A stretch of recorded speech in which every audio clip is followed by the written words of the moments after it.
Oh,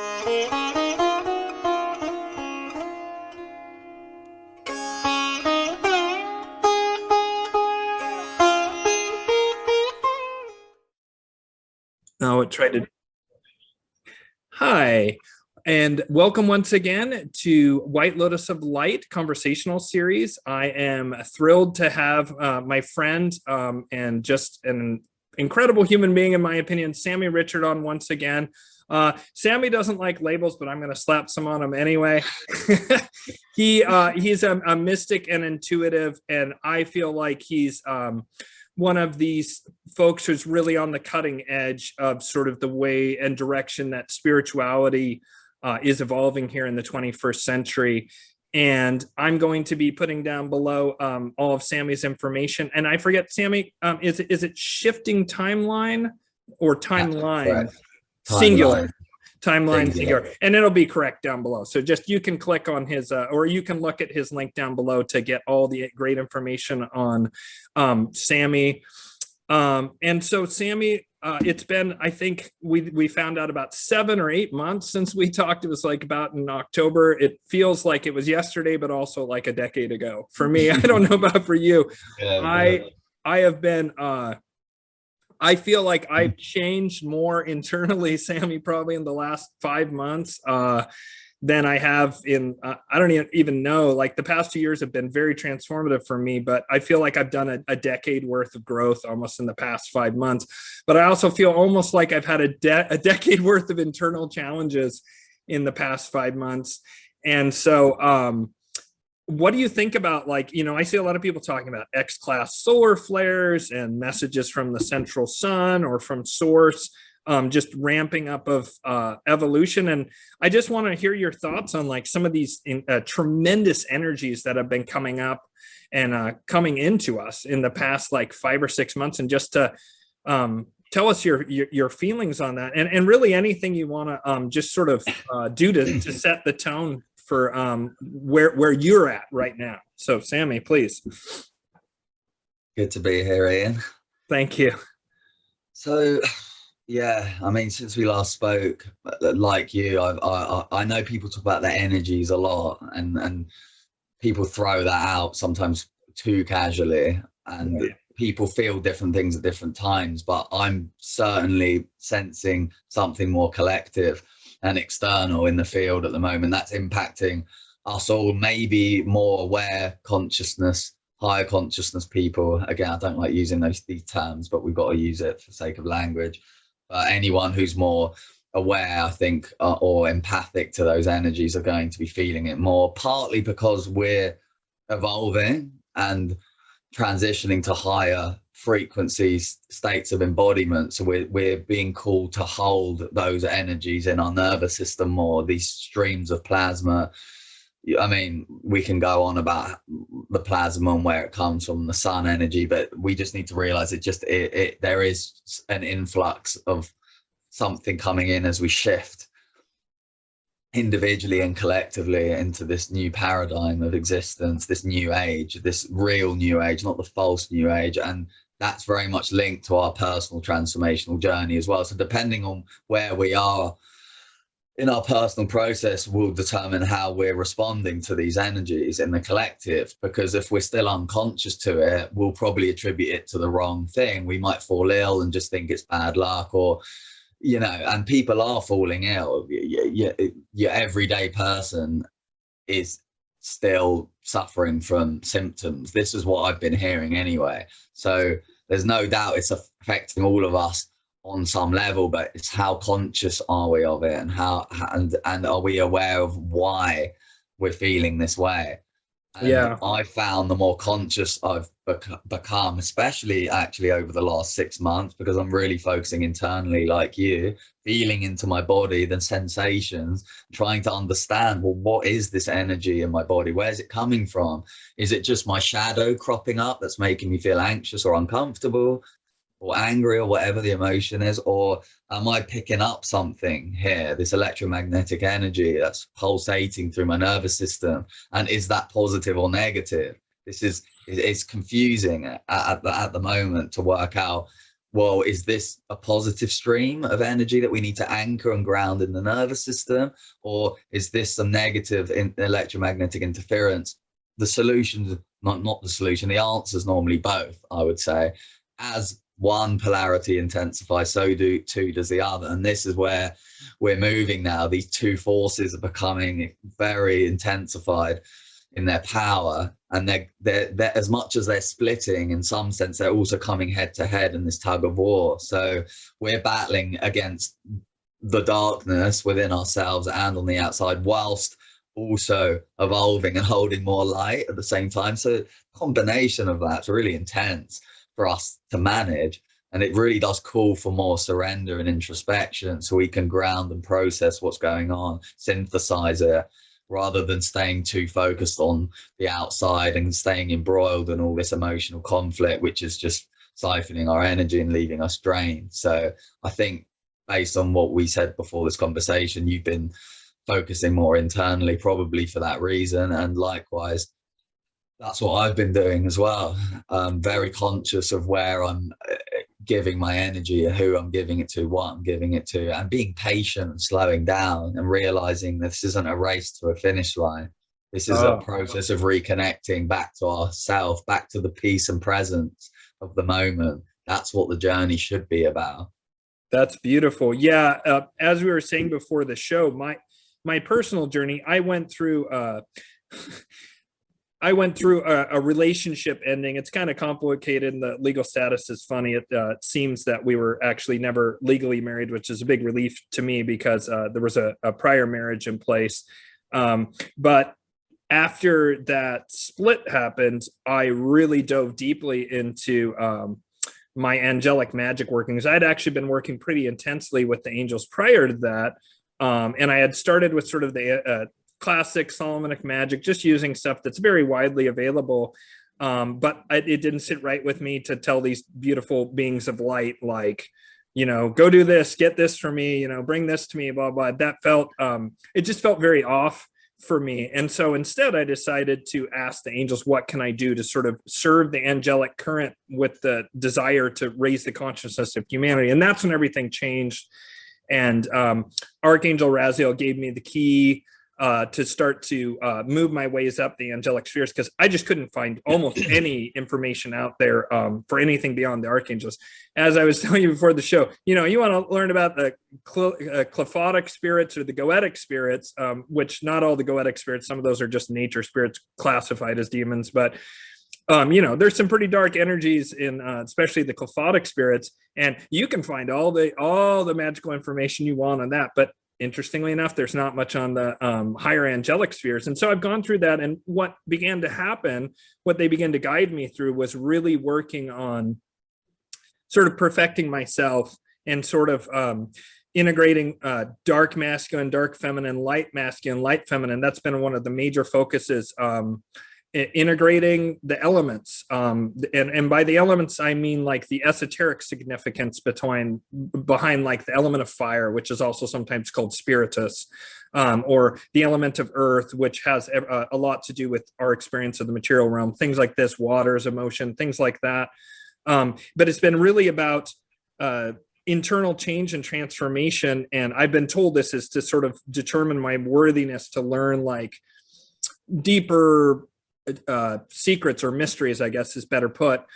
And lots of stuff like acts of charity, getting rid of bad habits, all this kind of stuff. And I've really had to face my shadow in a way. I would say in the past 5 months, I've never faced my shadow in the entire rest of my life, even though I have been doing shadow work to some degree since 2011, something like that, or even before, but much more consciously and more spiritually rather than sort of materialistic, or I don't know. I used to be into more materialism focused spirituality. So like wanting mystical experiences or material results rather than, connecting more deeply with source, which is really more a matter of like finding my, what I feel to be my true self that was there upon birth, but then conditioning came in, maybe past life karma also would come in, but there's some part of me that's unchanged since birth, I feel like. And it's diving into that and really discovering that. And the way to do that is to heal these layers of shadow and conditioning. And so it's been really intense, but I've been having that same thing, like, where is this coming from? You know, is this like the broadcaster that's like a mile away? There's only one in my town. I'm really lucky because I live in a small town of like less than 10,000 people, but just, is this coming from, black magic emanating from Davos? Is this like, where is this coming from? Am I just empathing the collective's dark night of the soul? And I think that those two things do happen with a fair degree of frequency. But there is also just my own shadow materials. And, it does. I saw this funny meme the other day of this. It said, when you're working on your shadow, and it had this drawer pulled out, and then that drawer had a drawer that pulled out, that had a drawer that pulled out, that had a drawer, and it just kept going. It's like recursive crazy. That sums it up, doesn't it? Yeah, it's just like every time. It could be like the Russian dolls, the never-ending Russian dolls. Yeah. Exactly, the Russian nesting dolls. Yeah, and so. Yeah, it's been crazy, and I think a lot of the viewers are going to really empathize with. Wow, the energies have been really intense, And one of the things that and we talked about this a bit before we went on is, we have to, as we do this work, there's going to be an external factor as well, and that external factor looks like, those horrible satellites, the spraying of stuff in the atmosphere.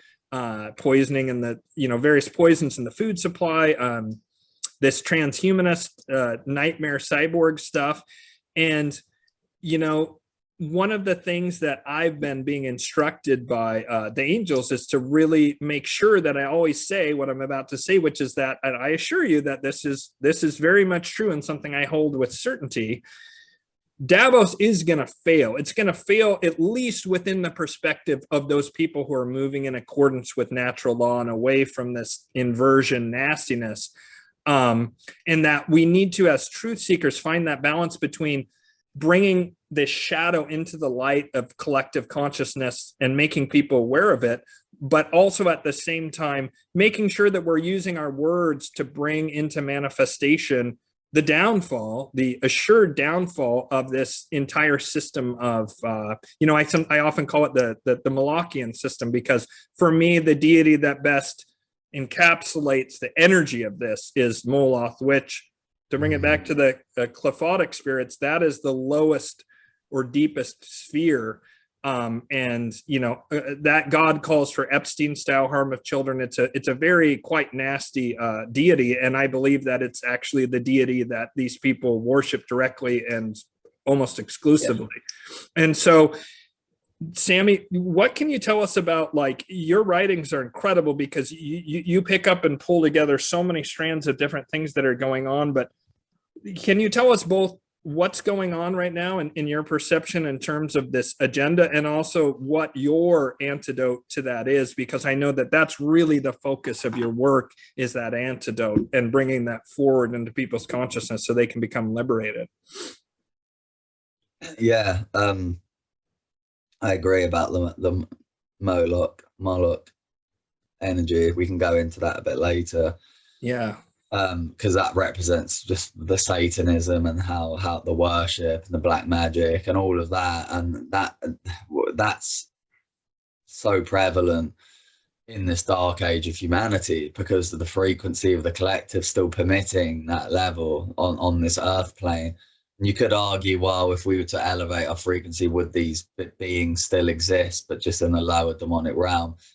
In their own way, yes, but we can help humanity to get out of that frequency to serve us all. So it's not about leaving anyone behind. It's about repairing the fragments of our soul and recovering what's been broken ultimately. So on a more metaphysical level, there's that component of it, which is soul retrieval, helping people who are very traumatized and damaged to rehabilitate. We have to do that in a compassionate and understanding way, that we're all a product of this inverted system and we've all suffered, whether we've been the victim or the perpetrator to whatever degree. Obviously there's limits, but we've all been hoodwinked, we've all been deceived into acting out of acting away from our authenticity.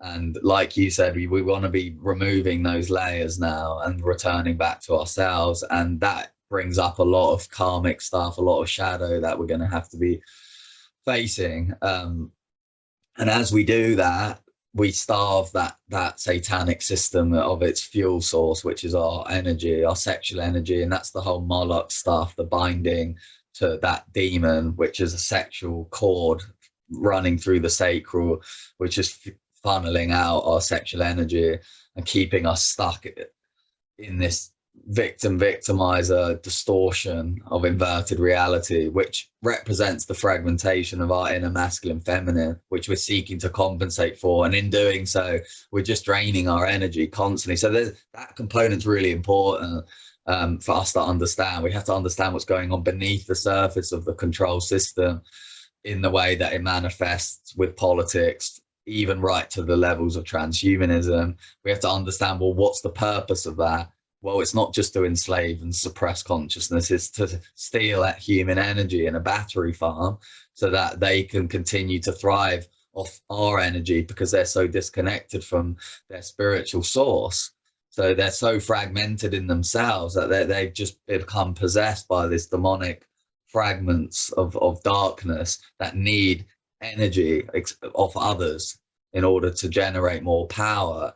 So that's where we can change ourselves, to remove that cord, break the cord, retrieve our energy, recollect the fragments of our soul that have been scattered due to trauma.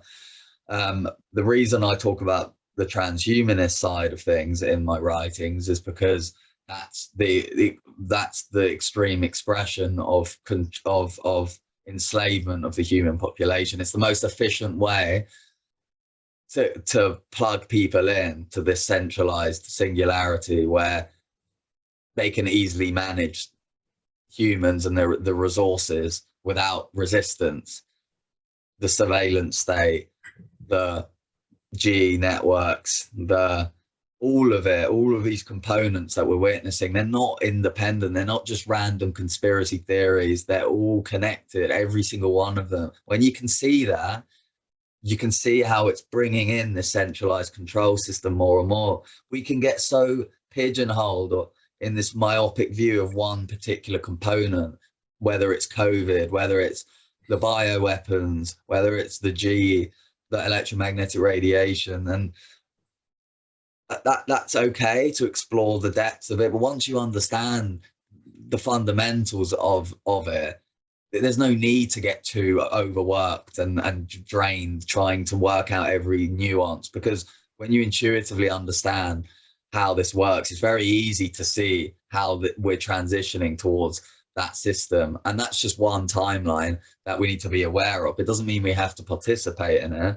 but how can we know not to participate in something that we're not aware of? So this is why I talk about it, because I'm not trying to induce anxiety or fear. And I know different people, depending on where they're at in their process, will respond differently to that information. And I totally respect that, because I was that person that found the transhuman side of things very overwhelming at first. It used to trigger a lot of fear in me, and I used to have to shut down that kind of information. But I knew I'd return to it one day when I was ready, and I'm ready. And that's why I speak it, because I feel like I have to speak what's happening in the present for me and how I see it in its entirety. So that's why I like to draw the threads of everything together and take people on a journey, which ultimately leads to the liberation and the solution, which is to disentangle from this network in the best way we can. And we can do that methodically by making lifestyle changes that withdraw our focus and attention or consciousness from the machine. And we're so plugged in, all of us, not just the normies or whatever word you want to use to describe people who still can't see what's going on, but even the more aware ones. We have to watch ourselves and how much we're investing in this matrix, this technological matrix, because it can capture us just as much as it can capture anyone else. And this is the master mind behind this, knows that. we're all susceptible to this programming, to this allure of the technology, the addiction that we feel. And we need to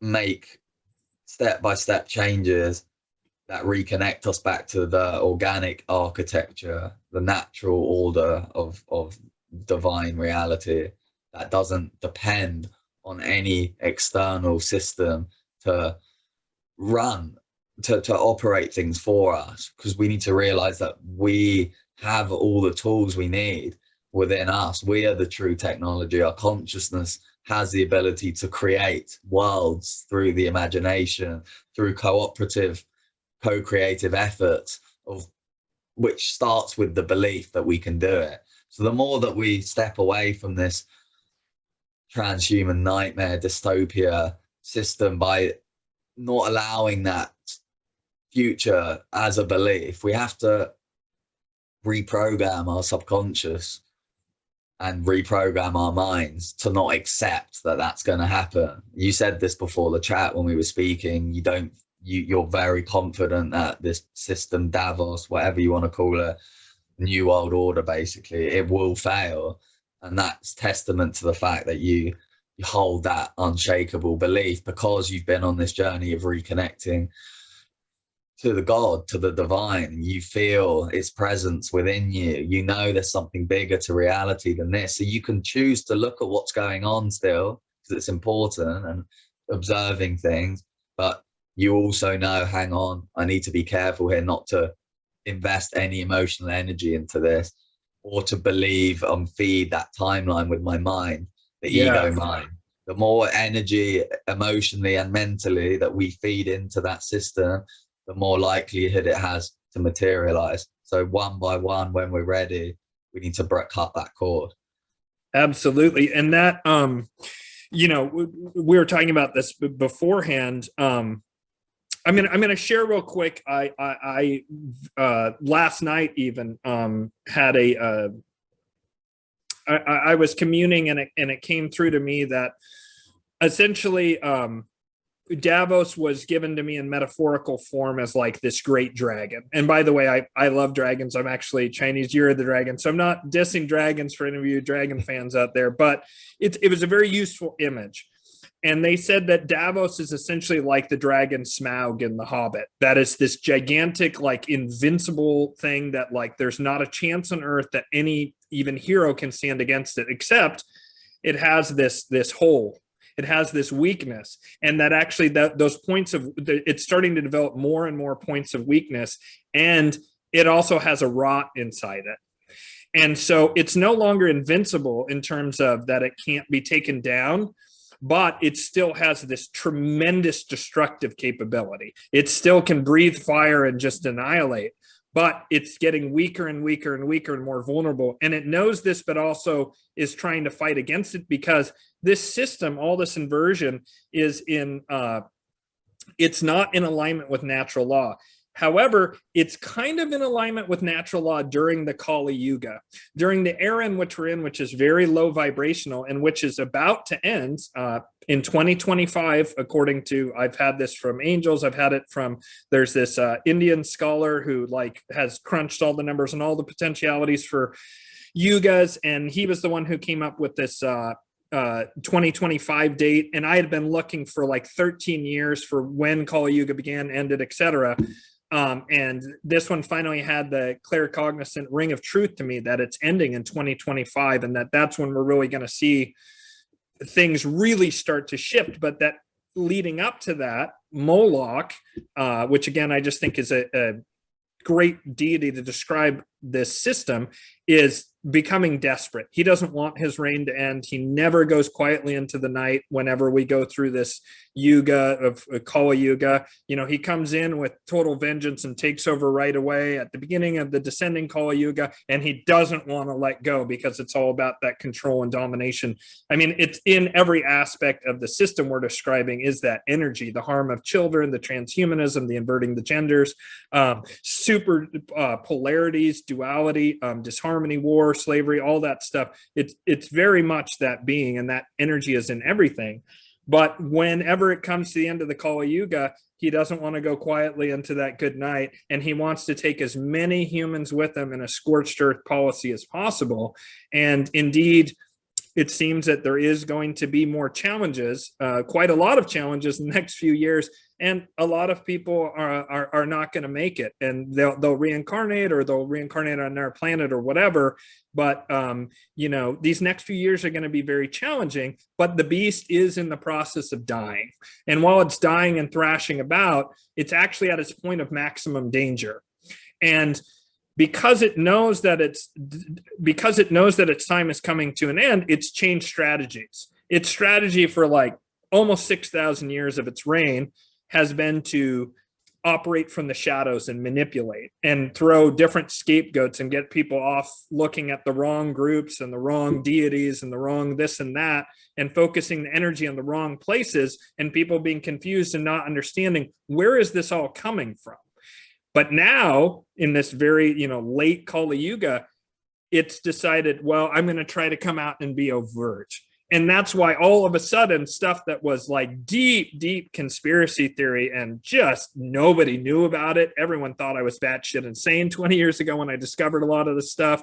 A lot of people still do. Stuff that was just really deep conspiracy theory. Now it's like, you can't even go on the internet without running across people saying, no, this is real, and providing proof. A good example being the World Economic Forum and Agenda 2030 at the UN. They've come out and openly partnered. And that was deep conspiracy theory, like even 10 years ago. And so they're coming out in the open, and they've moved from the tactics of hiding what they're doing to, I believe, trying to black pill people and make people depressed of this is inevitable, you can't stop us, and flexing on people, doing things, stealing elections just openly in your face, just huge power displays that seem like, wow, like how can we as a regular person possibly resist it? And that's exactly the goal. And the other thing is that I think those of us who are in the truth movement or who are spiritually elevating, hopefully both, need to start maybe considering shifting the relationship to how they present the material. You always do this. You always provide, in your writings, like a direction to go, especially if people like look at the body of your writings. But I think it's important when people are pointing out, hey, there's a formula shortage, and look, Bill Gates just happened to make cultured breast milk.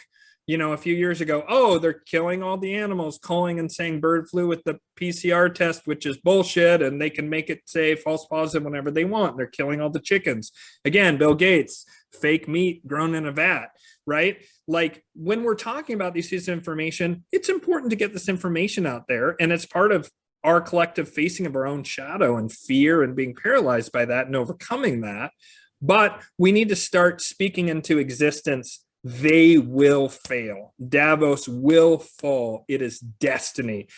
Things along those lines when we're presenting the information, not because maybe people can't handle the truth, but because I believe that we need to start using our will and our ability to co-create, like you say, in order to say that's not going to happen, but this is their plan. So that way, like you say, if you don't realize there's a pit trap ahead of you, you're just going to walk right into it and fall in the trap. So we need to know that those pitfalls are there, but we also need to say, don't worry, we can walk around that and continue on our way in accordance with natural law. And so I think that that's a really important part of what people need to start doing. And I'm just curious what you think about what I shared there, both in terms of that the system is failing, and I have more I might go into later based on some stuff that's been coming up with other guests along those lines of like that maybe even this transhumanist Davos system was put forward intentionally to fail, and we can go into that in a minute. But what do you think about the system failing, and how to find that balance when you're describing it versus sort of helping them to speak it into existence? Yeah, I mean, a lot of it comes down to what you said about the darkness coming to light, not because, why are they upping the game? Why are they getting desperate? This is the question we need to ask ourselves. Well, because they know that this resistance is mounting. They know people are becoming more aware, so they have to rush to enact their plans and institute their new order. But in doing so, they become clumsy, reckless, and complacent, and they leave more trails of dirt behind them and footprints, which are very easy to identify for anyone who has any sense of consciousness and an open mind at all. And sadly, many people are still fast asleep in hypnosis, but they will have their trigger moment eventually. It's unavoidable, because the amount of suffering humans are enduring now is just still increasing with all this illness and attacks, and eventually everyone's got a breaking point. And if they want to then see the truth, well, my God, is a wealth of information. It's right in front of your eyes everywhere you turn. You can't escape it. You just need to see it with the mind's eye and actually step out of the ego program that's dependent on this matrix, because you believe it's serving you in some way, because you live in fear of death, fear of scarcity, all these programs we're running that make us think there's not another way. As soon as you realize there's another way, and you realize other people are also tuning into this higher channel, then that's when the momentum builds on the positive end, and we can start to exchange information about what's going on from a less fearful and more emotionally balanced place. And of course, that entails shadow work, facing the aspects of ourselves that have given rise or allowed this system to even exist. So there's an element of self-responsibility that's needed, rather than, yes, oh, you know, it's just destined to fail because that's just part of this cycle. Well, no, like, nothing's destined. We're participating in this with our free will.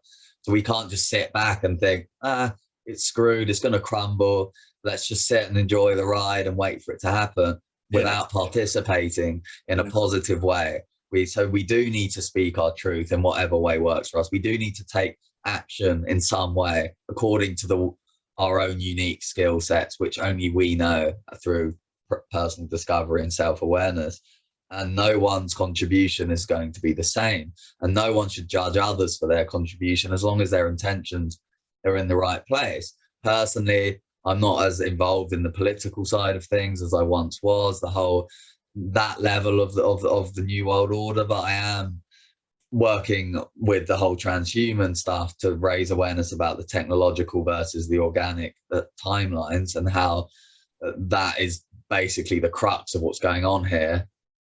And other people might prefer more grassroots action, you know, and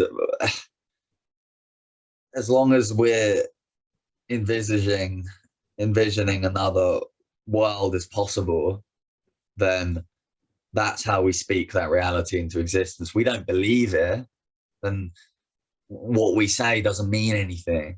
We're deceiving ourselves. We have to really find that trust, connect to that trust through clearing the parts of ourself that are blocking that access to those higher stations.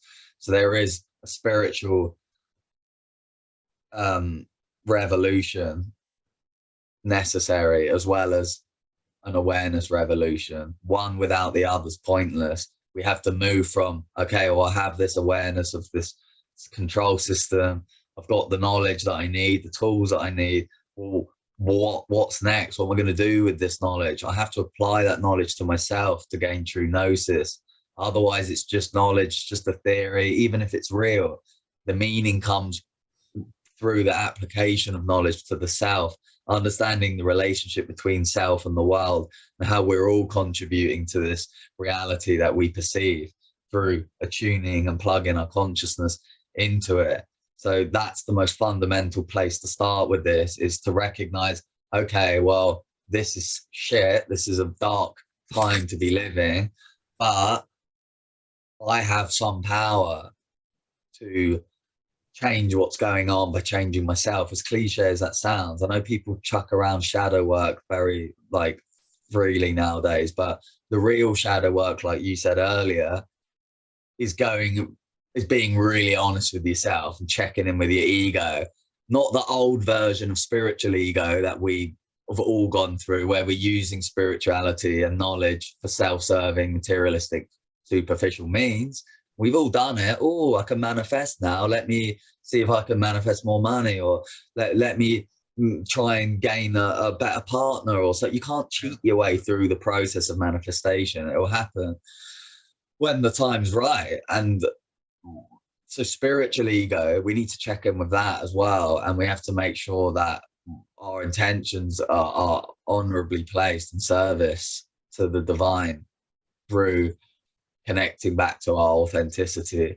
And that takes a lot of time, but like you said, you're being met with those parts of the self a lot more strongly now in the past few months, because we're being forced to face that part of ourselves because of what's happening on the outside. There's a connection between what we're witnessing on the outside and our personal process. We need to just identify it. So the more the shadow comes to light in the world, the more the shadow surfaces within us to face the light of our consciousness that can be transmuted, so that we are no longer playing a part in this inverted system anymore. So when we know that and we understand that connection, and we realize the shadow serves a purpose, and like you said, in a way there is a kind of meaning behind it in terms of the cycle of evolution. So the darkness is there as a teacher for us, but it's only relevant until it's no longer necessary, because we've realized that we don't want to live that reality anymore, that we're more powerful than that, and there is a way, another way. There is a new earth possible, but it's going to require that we bring that shadow out now to consciousness and see it both within ourselves and the world, and then connecting those two elements. And then we've got the foundations firmly in place to anchor a higher frequency from which to then start co-creating with our tribes to actually manifest new timelines and outcomes. Yeah, I think that that's very well put. And thank you for clarifying that this is a call to action and not inaction and getting out your popcorn and I'm just going to watch the apocalypse unfold from my couch and I don't really need to do anything and I'm just going to keep, whatever, not really trying to impact anything. That's something I see a lot too, that I think is one of the darker psyops out there. Is there's all kinds of stuff about, like there's all these white hats and they're going to save us. Oh, the aliens will come and save us. Oh, there's going to be Gusara and Nusara and a quantum financial system and everyone's debt will be erased. And then it will all just be this like utopian blah, blah, blah. And we won't have to do anything. And that to me is one of the things that I've seen is I see that the genders have been attacked relentlessly for decades now, to the point to where there's just incredible confusion, incredible pushing away of what I believe is, in Hermetic, there's Hermetic principles, and one of them is that everything has gender. Now, it doesn't mean like, oh, therefore gay people are bad or something like that. It's nothing to do with that. It just means that the law universe, of gender, right, the law of gender. It just means that the universe is electrical in nature, in my opinion. That's like one of the big things where physics went wrong about 100 years ago, perhaps intentionally, was they were really starting to see that the universe is actually quite electrical in nature. And then that went away with like relativity, special theory of relativity, and quantum physics. Even though that stuff does have some value, in particular quantum physics, the universe has this electrical nature. And the reason that's important is because there's a positive then and a negative. There's a masculine, there's a feminine, there's a yin and a yang. And that's just how the universe operates. And so this Molochian system wants to invert and destroy that and turn everyone into these like genderless, sexless drones. And they also want to infantilize everyone. They want to turn everyone into, I just push a button and the Amazon drone comes and delivers my stuff. It's just like reaching up to mama's boob and you know what I mean? And people just want to have things handed to them without any effort. They want to just sit back and let some daddy figure right in, from off camera and rescue them. The white knight's going to come save me. I don't need to do anything. the white hats in the government are going to save us. We don't need to do anything except for attack a specific party and actually follow all these political agendas that, if you look at it, are pretty clear. Thinking about the 17th letter of the alphabet. I don't even want to say it because trying to avoid trigger words for the algorithm. Mm-hmm. But that whole thing was quite crystal clear to me, a paralyzation psyops. And there's a lot of stuff to throw people down the wrong rabbit holes with, like flat earth. And I personally don't believe, and viewers, if you don't like it, too bad, this is my opinion. I think flat earth and the mud flood thing, like all that's just to distract people from actually real important historical stuff that they might find otherwise if they weren't wasting their time going down rabbit holes. And that's another thing that a lot of people do. If you're newer and you're just woken up, you want to go down every rabbit hole because you're like, oh my God, I've been lied to my whole life. And yeah, you have. And I'll tell you, as someone who's spent like the past 20 years tumbling down rabbit holes, you could spend the rest of your life doing that. And intelligence agencies in Davos realized that a long time ago, and they started creating fake rabbit holes to go down. And really sexy ones that have like influencers, rappers are saying it's flat earth, blah, blah, blah, blah. All this kind of trash conspiracy theory stuff. And you can just spend all day, every day. You can even be going down legitimate rabbit holes. And there's some value in that up to a point. And like, I'm actually going to, do a show on what I think is like who I believe really runs things in terms of what people it is. Behind that, there's non-human forces. But there is value to that up to a point. But if you're spending all your time doing that and you're not working on yourself, you're like, I got to call out Bill Gates today. I got to call out Klaus Schwab, blah, blah. Hey, look, those guys need to be called out. The transhumanism needs to be called out. But if you're not, if you're not then also doing your inner work, then you're feeding into that energy because you haven't done anything. You've just been like, oh, the shadow's so horrible, and you're freaking out and angry and whatever. If you're not using that as an impetus to go back within and do your own shadow work, you're going to be holding a frequency that's actually much more in line with these people who you've discovered are screwing you over and trying to enslave you. And that's kind of ties into what I was saying earlier, that now that they've come out in the open, one of the things that's happening is people either shutting down because they feel hopeless and terrified and becoming paralyzed that way. They're falling for these paralyzation psyops. Oh, I don't have to do anything, be lazy. Or they're getting obsessed and fixating on the darkness that's external without realizing that even though it's not our fault per se, it is a reflection of the collective darkness, right? I don't like this mirror teaching of everything you see is a mirror, blah, blah. No, that's bullshit. Sometimes that's true. That's especially true in your personal interactions with other people. But even then, that's not always true. Sometimes someone will come at you with you and they'll be really nasty, and much nastier than you are. It can be used as a form of gaslighting now.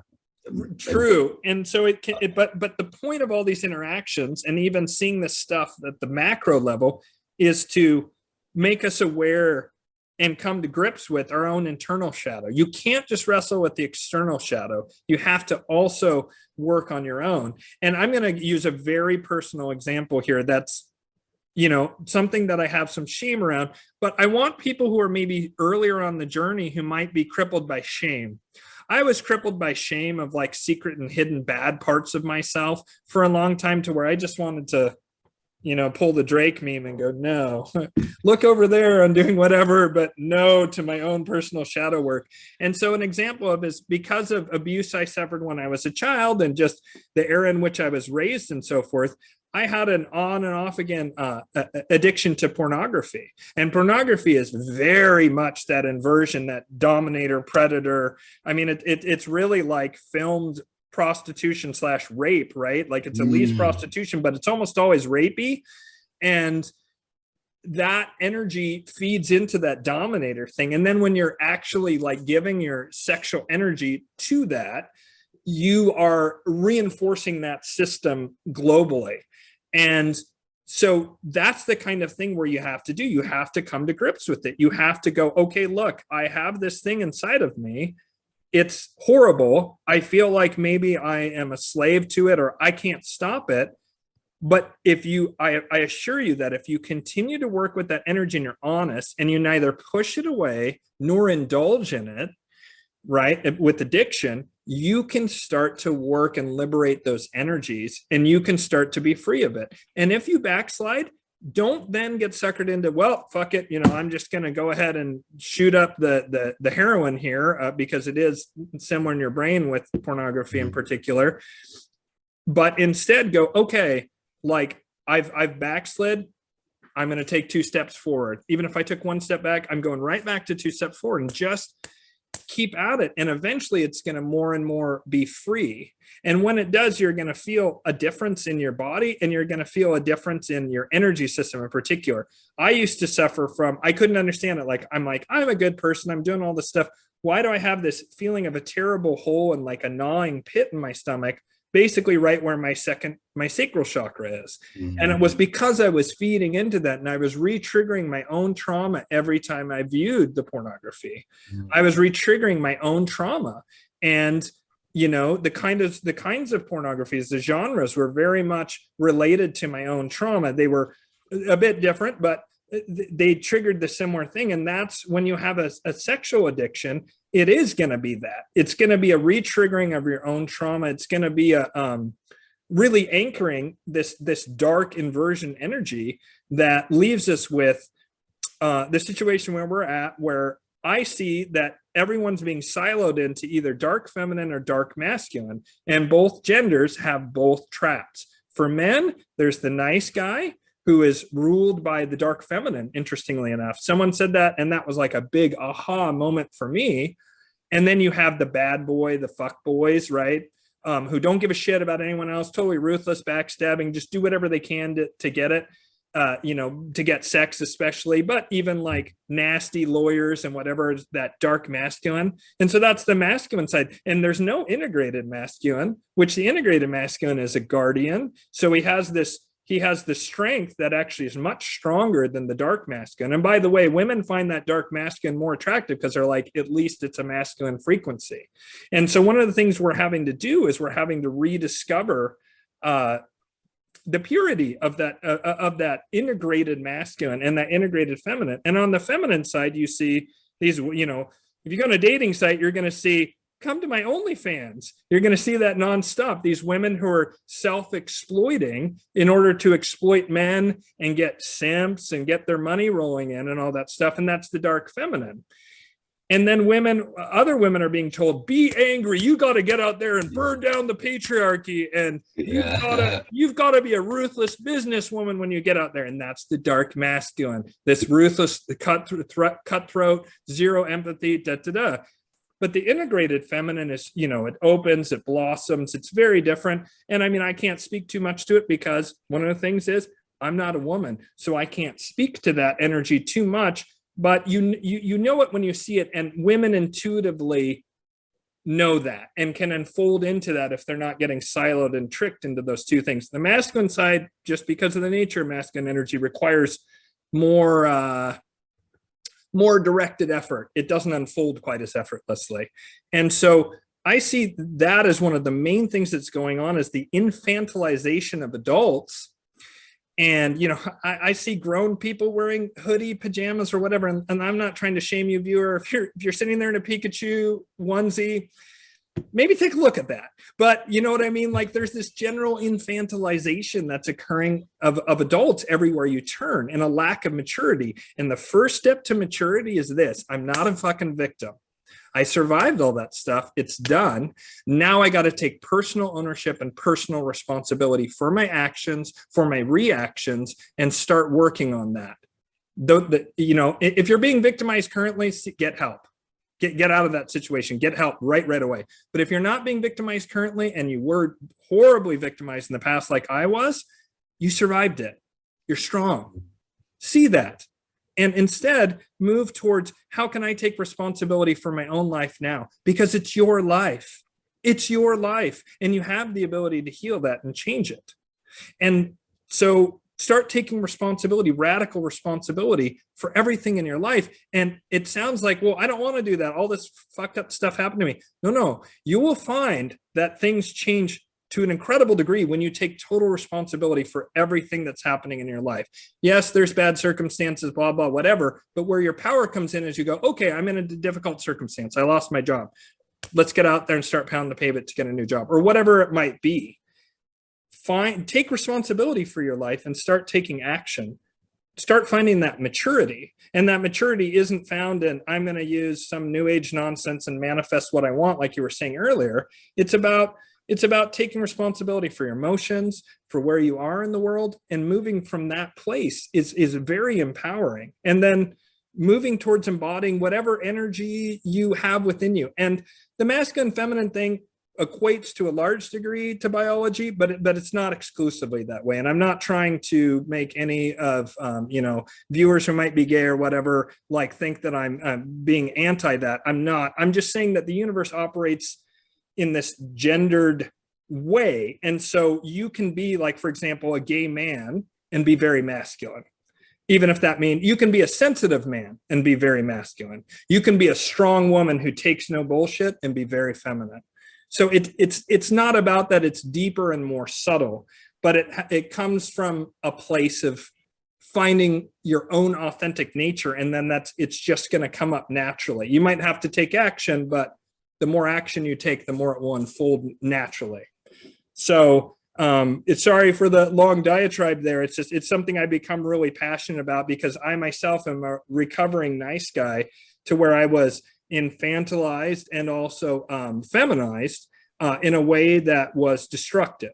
I'm always going to be a sensitive man no matter what. I'm an intuitive empath, but taking that radical responsibility and starting to hold the frame and hold a certain frequency and not waver and have strong boundaries and be honest and authentic in my communications, all these kinds of things. And it could be a whole separate show, probably will be one day, but just, it's about that, looking at yourself and taking that radical responsibility and really looking at your shadow and not being routed into shame and paralysis. Mm-hmm. That's such a huge one when you start doing shadow work, is to avoid that trap, because we've all made mistakes. We've all done things. I just admitted here in public that I had a pornography addiction for a long, long time. So you too, viewer, no matter what you've done, you can always, always, always come back to balance, come back to light, come back to the divine. But it takes honesty, authenticity, and integrity to do it. And that starts with taking radical responsibility for your life right now. So I just am curious what you think about some of those themes that I talked about there. Yeah, what I agree with everything you said, and yeah, I'll offer some elaboration on it. Please.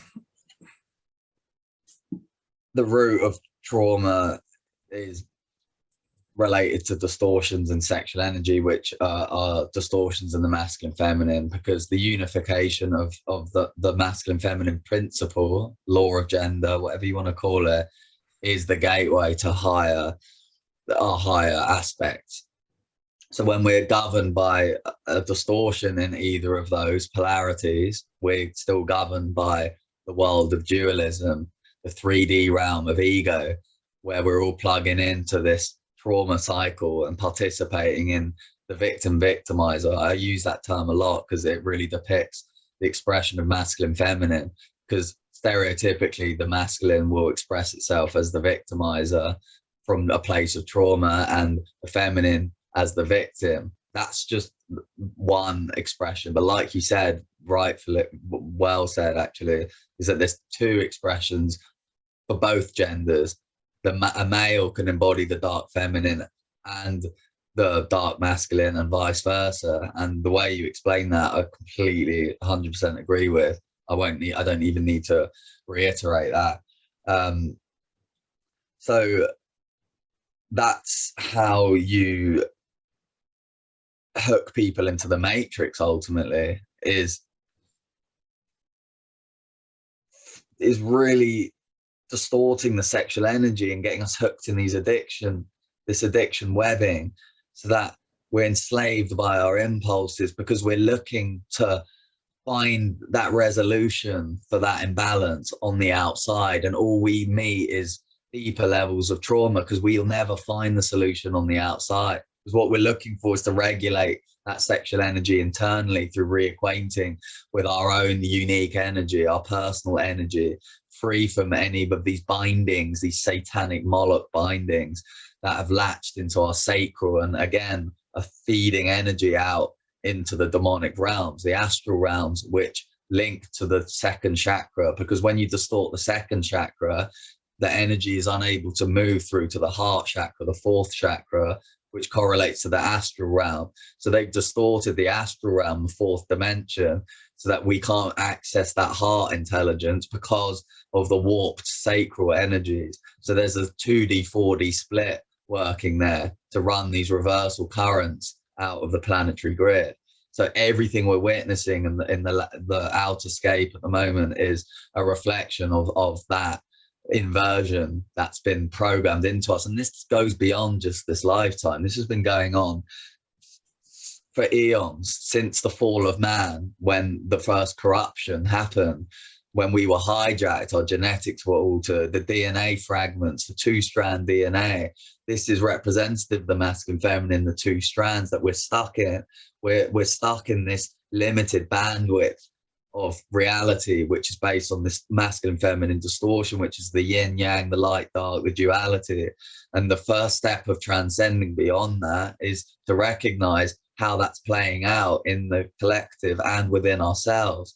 So like you said, it's very important that we engage some radical self-responsibility and honesty to see where we're participating in that feeding program through our own addictions, which are linked to traumas, rather than justifying them because our ego tells us it's okay. The dark masculine's a good example. Oh, I'm the macho man who sleeps around, fuck boy. Like, all the women adore me. I get laid all the time. You know, I'm the stud. Well, no, all of that's bollocks, and it's absolute rubbish. And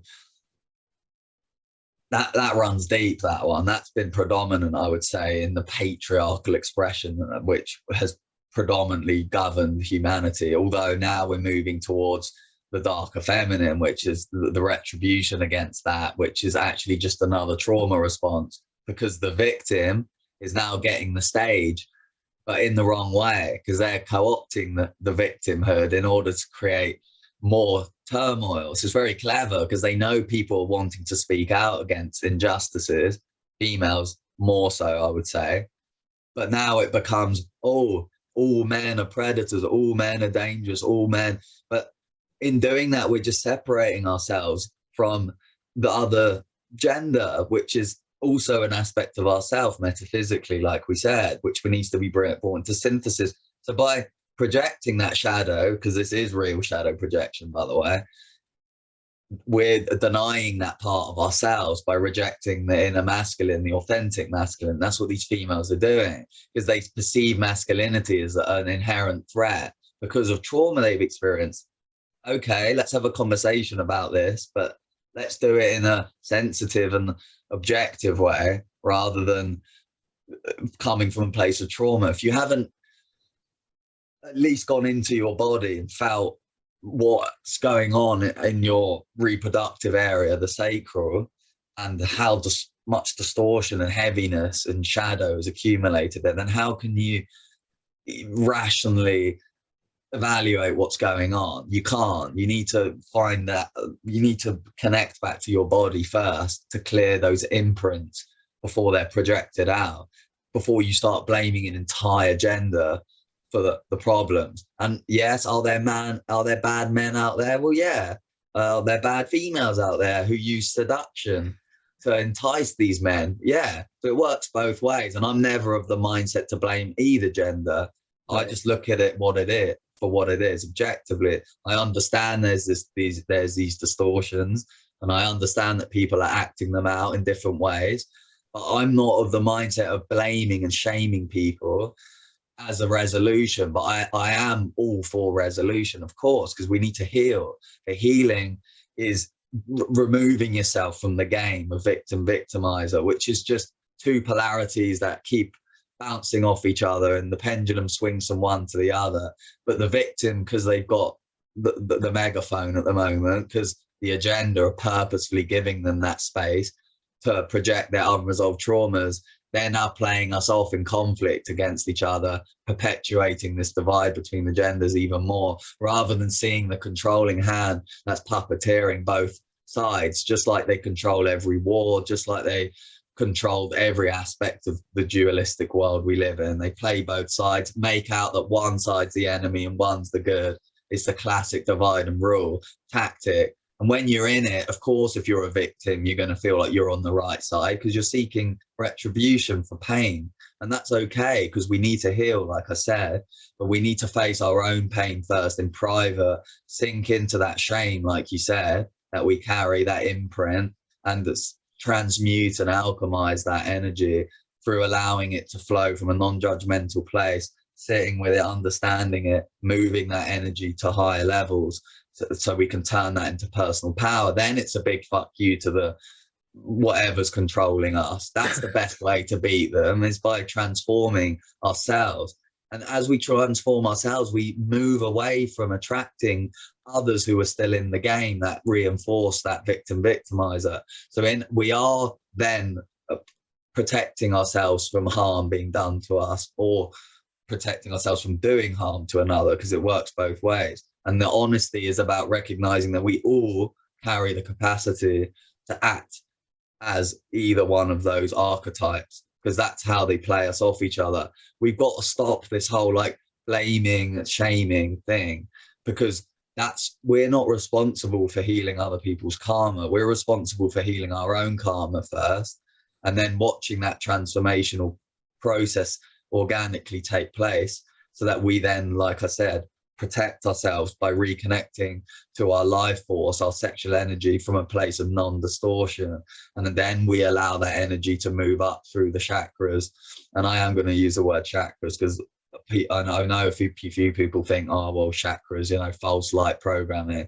Maybe there is an element of compartmentalization there, but this energy exists in the 3D and these different parts of the body for a reason. And when it's a great framework of reference to look at different parts in isolation to understand how this works, like we said with the sacral and how that connects to the heart. By using the 7 primary chakras, we understand the process of how energy moves and through these vortexes in the body, up from the root, through the sacral, the solar plexus, and into the heart. When we're in the heart, the 4th dimension awareness, we're out of the 3D game of ego consciousness, which is the masculine feminine distortion. So we can't move to 4th dimension, the true 4th dimension, not the distorted astral lower plane, without the inner hierogamic union, divine union of the masculine feminine, the synthesis of those. And we can't synthesize those aspects without recognizing the distortions that are playing out in our life and stepping out of it. So I like the fact you drew on your personal experience with the pornography, because it's that place from which you then realize, hang on, this is no good, this is not good behavior. Okay, maybe I need to work through some shame around that, because we all carry shame. And I think this is what we were alluding to when we're saying the shadow's coming up more intensely at the moment. It's this kind of stuff, because the more you start to starve the ego out of its dominant position in your life, the more you're met with the truth about our behaviors and our past and choices and karma. And that can induce a lot of pain and deep introspection to face that shame and to resolve it. And it will still be there if we don't look at it, or we'll keep playing it out through different ego sub-personalities and identities until we finally say, hang on, this isn't good. And that's hard, because it brings up all kinds of self-sabotaging beliefs about the self. You feel really low at points when you face this, and it really takes a knock on your self-worth. But that self-worth was never who you were anyway. It's just the ego that you're getting rid of.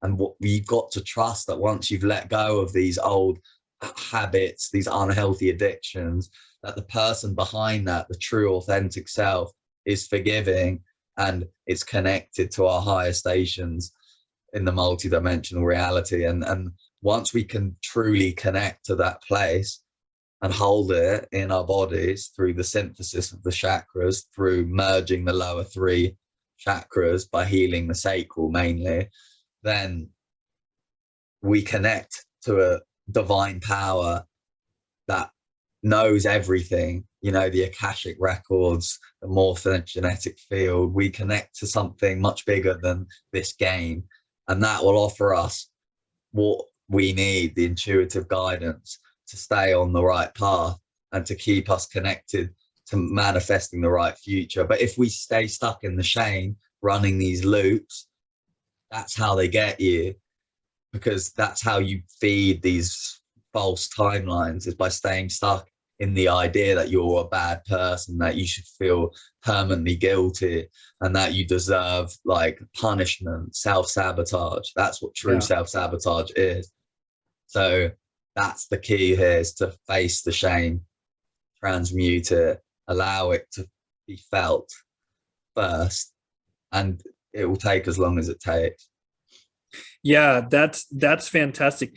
Sami, I want to take a very short break and then come back. And I want to, when I come back, I have a couple more questions for you that won't have quite as lengthy a intro to it. So viewers, it'll be instant for you, but for me and Sami, it'll be like 2 to 3 minutes, maybe 5. Is that okay? Yeah, perfect. Sure. Okay. All right. Pausing it. We'll be right back. All right. And we're back. And so, that was beautiful and just very well said. And you're really good at making a point and not having to sort of reiterate or rephrase. I always do that because I feel like I want to sort of attack something from a few different angles to sort of clarify it. But you're so good at being able to state something very clearly right away and move on to the next thing in your not always. I can go off on tangents. I understand. Yeah, my big one is I tend to reiterate, just because I find that I really want to get across a meaning that I think is really important. So I'll reiterate a lot. But I wanted to comment on one thing you said in there, is that I think it's important for people to realize that you know, there's a lot of like classical esoteric principles that you know, you were talking about like chakras and some people with false light and this, that, and it's going to actually lead into something I want to ask you about. But I will say, from a personal point of view, I find a lot of like the classical esoteric teachings that especially come from really ancient sources, and I'm talking about things especially that are over 6,000 years old, pre-Kali Yugas, have like a lot of merit and value. And I think that they're true. The thing is that then those true principles, just like every other flipping thing, right, it get hijacked by this force, because this force, you know, this Molochian force, you know, sometimes referred to as an Ahrimanic force. I see those as actually two separate forces that are complementary, but and different beings actually. But they can't actually create anything new. All they can do is take principles that already exist and invert them or warp them or destroy them or attempt to neutralize them, like this attempt to neutralize genders that's currently underway. And so one thing that I've been hearing, and I'm really curious your take on, because, you know, I'm someone who's pretty well versed. I mean, it's a gigantic field. So when I say I'm pretty well versed, I mean, compared to the average person, esoteric stuff and occult stuff, like that is about the deepest, broadest field of human endeavor that exists, in my opinion. It's right up there with anything. I mean, there's so much information out there. There's so many different streams coming to us from ancient sources or modern gnosis or whatever the source might be, that like you could spend many, many, many lifetimes learning it. So with that caveat of that, I know more than the average person, but I'm not claiming expertise. There's many who know more than me. I will say that there really is a lot of value to a lot of these older teachings that have come down to us through the ages, and that they shouldn't just be thrown out. And I see especially a lot of either new age warping, which I agree, I don't like the new age warped version of it, but I also see like this resurgence of falling back into old paradigms where people are like, okay, I see that there's this satanic, whatever, like dark force. And I was kind of agnostic or atheist my whole life. I'm shocked by what I'm seeing. I'm horrified by it. So I'm going to retrench in kind of, if you live in the West, some sort of Judeo-Christian or basically Abrahamic faith type outlook.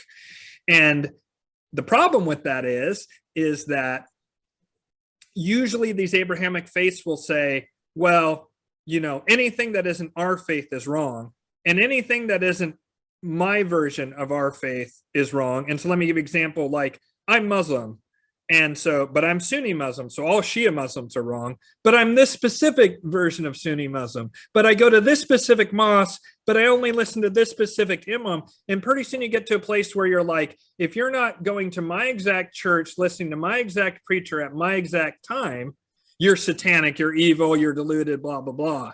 And you don't just throw out the baby with the bathwater. You carefully take the baby out and chuck it out without even getting rid of the bathwater. And so, like, I'm not saying that if you're Christian or Muslim or Jewish that you're just wrong. What I'm saying is people tend to retrench into like a fundamentalist, like kind of, there's a zealousness to it. And I understand, right? You're seeing evil and you're like, I must strike out against evil and I've got to stop it. And what is the framework for that? Well, I remember going to church as a kid, or maybe I wasn't Christian, but my grandmother was, or whatever it might be. And then it gets into this place of where you're becoming bigoted and hateful towards other people. And I think that you got to be careful of that, because you're just getting back into that same energy again, just kind of through the back door. And if you're not coming from a compassionate place of love for other people, and you're condemning and judging everyone who doesn't believe in lockstep what you believe, as they're evil, they're going to burn in hell, whatever, you're dehumanizing. You're beginning to walk down that path of darkness. And so I just wanted to comment on that and be careful. And another thing, as an esotericist, I notice is that I like to talk about Moloch, which is also seems to be the same god known as Baal, which was worshipped in Tyre. And that's interesting because I'm about to do a show on the Venetian Black nobility, who I believe is who runs this planet. And that's kind of the deepest layer. And they trace their lineage back to Tyre, and from there back to Babylon, and even earlier Samaria, Acadia, stuff like that. And I won't get too into that, but suffice to say that they worshipped a number of different gods, but Baal/Moloch was really big for them. And they even created a little colony known as Carthage. And Carthage is where Hannibal came from. Hannibal fought against the Roman Empire and stuff, and they worshipped Moloch straight up, very openly about it. And the reason I like to focus on that is I see a lot of people conflate, and again, it's because of that simplistic, kind of dualistic, very often Judeo-Christian model, that they're like, Satan, which merely means the adversary. It does not have a definition, actually. It doesn't speak to a specific deity. It's a catch-all term for the adversary of humanity. Kind of consciousness archetype. Yeah, it's become an archetype, but I don't like it, and here's why. Because part of that archetype stems from a hatred of European pagan traditions, in particular the worship of Cernunnos, the horned god of the wild hunt, which was a nature deity that had things like some amount of human sacrifice was involved, and it was very much red in tooth and claw, the way nature is, but it doesn't have this like ultra depraved evil the way Moloch does. But when everyone visualizes Satan, they think of this horned, god with goat hooves and stuff. And that visual is Cernunnos. And so that's creating already like it's a distortion. And it was because the Catholic Church, the Vatican, which is Molochian, by the way, I say that as someone who's raised Catholic and has been to the Vatican multiple times, they wanted to route and blame the wrong people. So that way people wouldn't see the real source and who was really running things, because that was during the puppet master phase where Moloch was hiding in the shadows. Once Moloch was sort of defeated outwardly, like Carthage fell, Tyre was destroyed by Alexander the Great, it retrenched itself, and then it came up and started to rule from shadow, because it had ruled openly when it first appeared. And then now here at the tail end, it's starting to try to rule openly. And like they had a Moloch statue, a stone's throw from the Vatican at the Colosseum. There's encoded, encrypted Moloch statues like the one they put outside the UN, the owl at the center of the Bohemian Grove. It's all Moloch. And it's important, I think, to make that delineation, because people will say Baphomet is the same as Satan, is the same as Lucifer, is the same as, oh gosh, any pagan god. Shiva's bad and satanic. Chakras are bad and satanic. Anything that isn't my specific belief is satanic. And I think you have to be careful, because historically groups like Freemasons, which Baphomet is at the center of Freemasons, and believe me, Freemasonry has a very checkered history and has been very much been subverted. And so I'm not trying to sit here in defense of it, but I'm also not everybody who's a Freemason is an evil satanic person. No. They also have a Luciferian component to that. And there's many mystery schools and secret societies that have a Luciferian component. And again, Lucifer, very specific being, not Satan, not Satan. Does that mean Lucifer is great and uplifting? No, I'm also not saying that. And that leads into this next thing I want to say. I'm not going to go in as long a detailed explanation as I did in my other video with Grant Eagles, which watch that Grant Eagles interview if you want to hear the very long-winded version. But essentially, there's this thing that has been coming to me from several different sources, from personal gnosis, from someone who's very much a materialist who studies law, an international law professor, from Grant Eagles, who's very plugged into actually Masonic networks and knows high-level bankers and stuff. And so he knows what's going on behind the scenes. And then I saw Christian mystics talking about this. And it's a similar kind of thing. And they're saying that the Great Reset, this transhumanism thing, is being put forward. And it's so cartoonish. You have Klaus Schwab, who looks like fucking Blofeld, the Bond villain. I mean, it looks like they did a casting call for who's the most off-putting, automatically triggering, in your face, clearly evil person. I know, let's have the son of a Nazi industrialist who has a German master race accent. Let's roll him out there. The dresses and the name, it's so characteristic of your archetypal villain. It's unbelievable. And exactly, it's unbelievable. And so one theory that's out there, and I'm curious what you're taking us on this, is that this Great Reset and Klaus Schwab and all this stuff is cartoonish almost. It's cartoonish. And that some people are saying that is being put forward specifically to fail. And then another system will come in that appears to be white knighting and to help you. And again, appeals to that infantilization, like, oh, come rescue me. And that system would be Luciferian and Promethean in nature, and Prometheus and Lucifer are similar, and some might argue it's referring to the same archetype, and basically that being can be pretty ruthless, but it's very much about spiritualization, not necessarily in a positive thing. And you said false light earlier, and that caught my ear when you said that. It is more liberty oriented. That being is more wants to spread knowledge, wants high technology. Again, tech, interesting. In fact, the United States, I will tell you, and viewers, you may not know this, the United States was founded as a Luciferian country. Wow, straight up, period.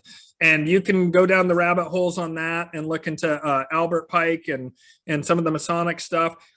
But when you look at Lucifer and you compare it to Moloch, it's definitely, in my estimation anyway, less horrifying. But some people are saying that's kind of the trick. You get tricked into a backdoor version of the same thing. I've even been told that Moloch rules the Dark Ages. The Most High, whose name has been lost, like the divine, which I think you and I are both oriented towards, the actual ruler of the angelic realms, not Yahweh and Jehovah, which are usurper gods, and sort of took that portfolio, but an actual being that we've lost the name of because we're in too low of a vibration to even know the name of this ultra harmonious, beautiful being of the Golden Age.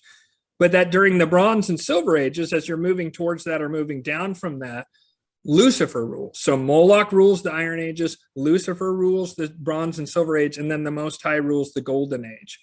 And so I'm curious what you think about this idea of, A, what I just said about who rules what eras, or whether you think that's applicable at all.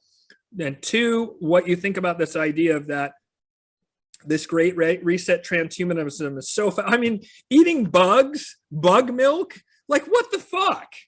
like, I can't imagine anyone listening to, if you actually look at their actual proposals, you have to gaslight yourself so fucking hard to not be like, a brain chip and bugs and fucking a Nazi Bond villain guy is running the show. What the, you know what I mean? Like, it's ludicrous on the face of it.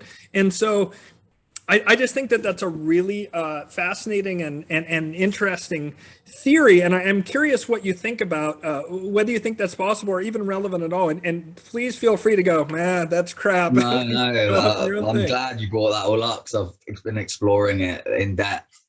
So it's very relevant. Everything you said, I'm fully on board with in terms of the possibilities of it. One thing I will say about the satanic consciousness and how stereotypical it is and its evil expression is you've got the satanic consciousness, which is the lowest pits of, they lack such creativity because they're not connected to the occult at all, unlike the Luciferic consciousness, which is the false light inversion of the tree of life, manipulation of we'll go into that in a second. The satanic consciousness is dumb in a way. It's so desperate to feed off human energy and all the adrenochrome and all this shit that I think it actually potentially just manifests as these kind of figures like you see on them. Because remember, when you're watching a movie like Bond, those archetypal figures exist for a reason, because they embody those characteristics and it reflects in the way they look. So imagine them as like archetypal manifestations of the satanic consciousness that looks so ridiculous it almost defies, like, you know. So that's one explanation for why they appear that way, rather than the explanation that they're playing some huge game where both sides are in on it and we're just transitioning from one to the other. I think the transition from satanic consciousness to Luciferian consciousness is a natural progression of human consciousness through these ages, like you said, and that's actually responding to our collective consciousness. So rather than it necessarily being orchestrated from the outside and manipulated, it's kind of like the natural progression as we evolve as a collective consciousness towards more spiritual values. But here comes the manipulation again, because they're using technology as the Luciferian, I don't know which one's what Luciferian, I think. I'd say Luciferian. That consciousness is like an archetype. That's why I said before about the Satanism being an archetype. When I'm talking about an archetype, I'm talking about a gestalt of consciousness that has certain qualities to it that reflect where we're at in the cycle of evolution within and on the outside. So this feeding, like satanic, like just absolutely deranged and corrupted energy is so determined to maintain its food source that it will come up with the most deluded deluded plans to try and enslave humans into this bug-eating dystopian nightmare where there's no order really. It's just chaos, war, trauma, sexual feeding, division at every cost. And that's what we've been in, this cycle of history. Think about it. Yes, empires have risen and fallen. There's been certain order, but it's never lasted. You get the next system that comes in. You had the Greeks, the Romans, the Egyptians, not in that particular order, but it goes on right back to Babylon. And these creatures, these parasites, only have one aim, because they're so divorced and soulless, because they're hijacked by fragments of darkness which have their own will to survive only and to gain more power through feeding. But that energy, that satanic consciousness, also exists within our own fragmented soul. When we are traumatized, our soul splinters and shatters into pieces, and those aspects of the soul become thought forms that generate a consciousness which wants to survive independently from us. So then it starts to get hijacked and build more power through feeding off us. So then it becomes part of the satanic consciousness network. So by retrieving that back, like we said before, through soul retrieval, through trauma shadow work and sacral healing to recover sexual energy that's been distorted. We bring that aspect back into our bodies and reintegrate it, so it's no longer living as an external aspect of satanic consciousness. But there's certain beings that have lost their soul so deep into fragmentation that they're completely and utterly possessed by that dark energy, that all they can do is just try and feed off us. And like you said, they'll try and bring us down even if they fall. And that's why they're so desperate at the moment to maintain control, because all they know is to just keep clinging on to their power. They're not clever. Now let's go on to the Luciferian type consciousness. Well, we know they're more well versed in the mystery schools and the occult, and the origins of masonry and other mystery schools aren't necessarily intrinsically evil, because they can be used, this occult knowledge, in positive ways depending on the intention of the initiate. And look at people like Manly Hall, who's a very popular Mason. I mean, he's given some great information and he seems to be well-intended person. Maybe Absolutely. He's got hijacked in a way unconsciously. I think there's some stuff he says he doesn't realize is feeding more into this like Luciferian kind of consciousness, but you can definitely derive value from his teachings as long as you're applying them. So there are initiates in the mystery schools that have served a good purpose, but of course they were co-opted just like the world religions. Not that religions were ever right, it's more that they took certain parables of Jesus and distorted them and completely just warped the whole story of him, so that we have this false idea of what Jesus and the Christ consciousness is, so that we externalize and give our life to Jesus as the savior rather than finding that Christ consciousness within, which is what Jesus would have wanted, let's be honest. So we see what's happening in these mystery schools as happening in the Abrahamic faiths as well. Like you said, that all three Abrahamic faiths, like you said, have their own version of how that's supposed to look, and anyone who doesn't agree is wrong. But it's funny that, because if you were born into a different family who was a Catholic instead of a Jew, then you'd then suddenly be fighting for the Christians' viewpoint.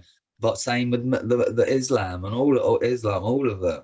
So aspects of this consciousness has infiltrated the world religions. A lot of it's satanic, the world religion, because it's feeding Moloch energies, which again is a kind of horned goat demon, but also is a consciousness that, like you said, doesn't take a specific form. The satanic consciousness, it's just this distortion, inversion.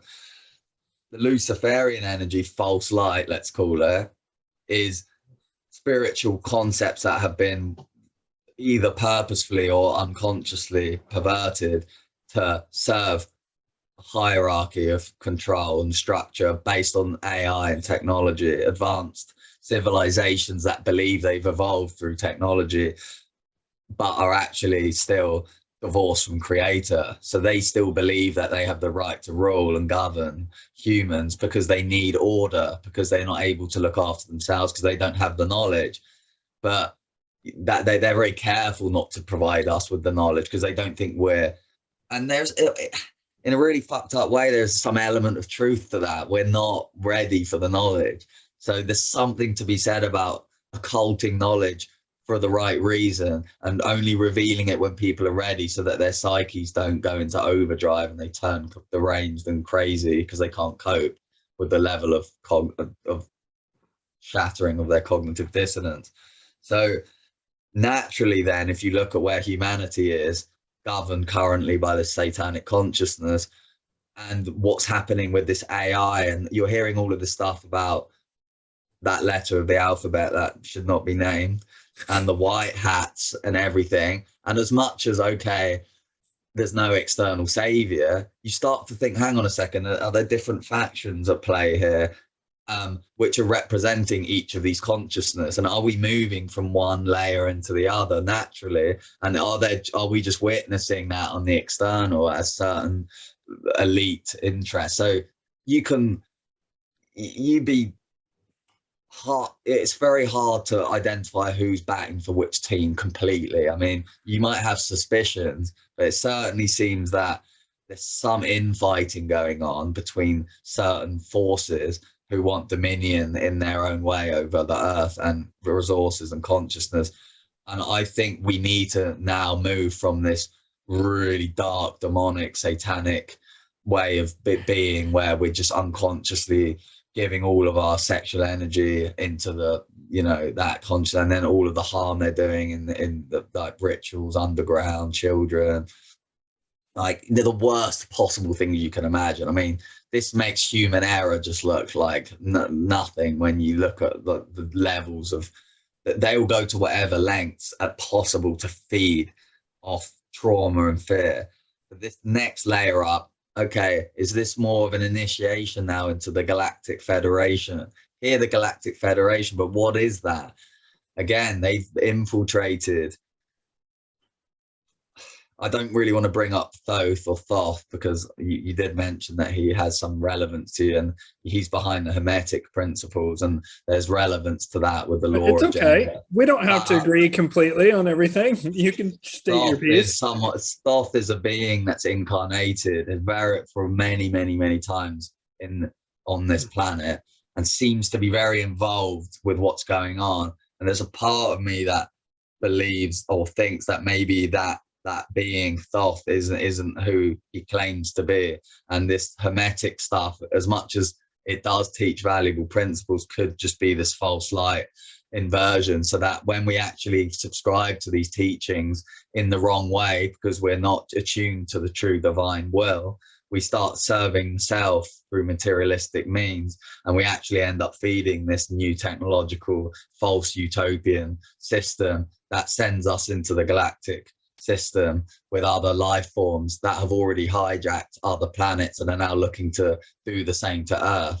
So we have to be cautious. Same with the archangels, but still you might connect to certain aspects of that relate to you, and that's absolutely fine, because it's a personal journey of discernment and trusting your feeling and whatever you feel is right for you in that moment. So it's not about educating people about who's doing what. It's about learning to trust yourself, because this is the whole point that we're trying to make here. When we subscribe externally to anything, whether it's a mystery school, religions, or just knowledge in general, without trusting and applying it to the self, then we get led astray into these false belief systems, whether they're the false light or the New World Order or the hijacked liberal left or whatever. There's been loads of versions of it. And it's just a case now of, okay, knowing that there's these types of consciousness, well, which one are we choosing to serve? Well, none of them, because we're only, oh, I've just got an alarm going off. 1 second.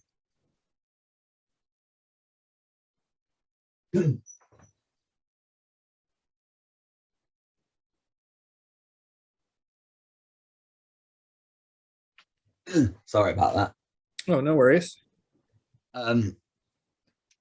Yeah, so that's when it comes down to, well, what kind of reality do we want to live in? Do we want to live in a reality where we're all plugged into the satanic network and just drained of our life force at every turn because we can't possibly manage to regulate our energy in that horrible dark world that we've been living in? People, you only need to look what's happening now. People's energy is running out, and like you said, some souls are going to depart from this realm because they can't maintain their energy anymore.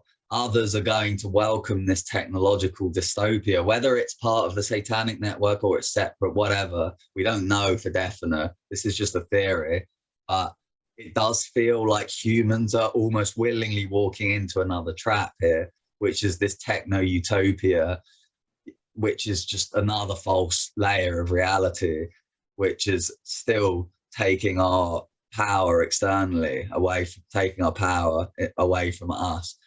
So the solution is to keep moving, keep asking questions, and finding the inherent power and technology contained within us, the Christ consciousness, and then aligning with others who share those values and that vision, and then stepping out of all of this game and starting to build a reality back in communion with natural law, back in communion with the organic architecture and nature that's been perverted and exploited at every degree possible. So maybe we are moving away from this really, really dark system because we're starting to see it. It's coming to light, like we said, the shadow. And once it comes to light, well, the ball's well and truly rolling now for that. But is human ego ready to let go of it, let it go of itself? Well, no, it's not. People are loving this ego world that we live in. They love Instagram, TikTok. And as much as we can blame the system for making people like that, in my mind, that's not good enough. We have to take responsibility and check in with our egos now and think, how much do I actually want to work on myself? Do I actually care? Or am I so busy chasing the adoration, validation, money, and all these false concepts? Sorry, I had to take a selfie real quick. The light was good. Go ahead, Sami. Good, very good. I might need to do one in a minute myself. Sign me up to TikTok. Yeah. I mean, I've never had TikTok, but I can see the progression into more virtual landscapes from, you know, the innocent days of MySpace or Bebo, whatever it was. And then MySpace. That's one for you. Oh, you're dating yourself, Sami. onto Facebook, onto Instagram, onto TikTok, more and more virtual and augmented. And people are so entranced by the technological reality that they're losing touch completely with what's real or more real in this 3D reality, which is connection to organic nature, not all of this artificial synthetic creation of cities and all this shit. I mean, it's obvious that that's bad because you only need to look at what it does to the planet and to us. Anyway, I could go on more about that, but that's the way I perceive what you spoke about, and it's very plausible that there's multiple factions vying for control, and that consciousness is also represented within the collective and within the person's psyche, and it's just expressing itself. Yeah. So I have two things, and one of them is completely unrelated, but it's been coming up a lot for a lot of people, and I'm just curious what your thoughts are. And it kind of related to something you said the other day about walk-ins, you know, people who had near-death experience and then, you know, walk-in spirits or whatever. And so I have two very different questions, and you can answer them however you want. One is, what degree of technology, in your estimation, or is it simply the way technology is applied is problematic? Like, I mean, are you suggesting that we go back to like a hunter-gatherer like level, or are you suggesting, and then I'm going to have my second point here in a second, which again, they're totally unrelated, but I want to get them both out there because we're running low on time, and I'm really curious your thoughts on both. One, like, what degree of technology, or is it the application of technology? You know, like there's myth about like that there was a high degree of spiritual technology that was super harmonious in Atlantis, which seems to be, you know, astrologically in the astrological great year, seems to be like exactly when the golden age, the Sat Yugas, would have been, according to the Hindu reckoning, to where there was a very high level of consciousness.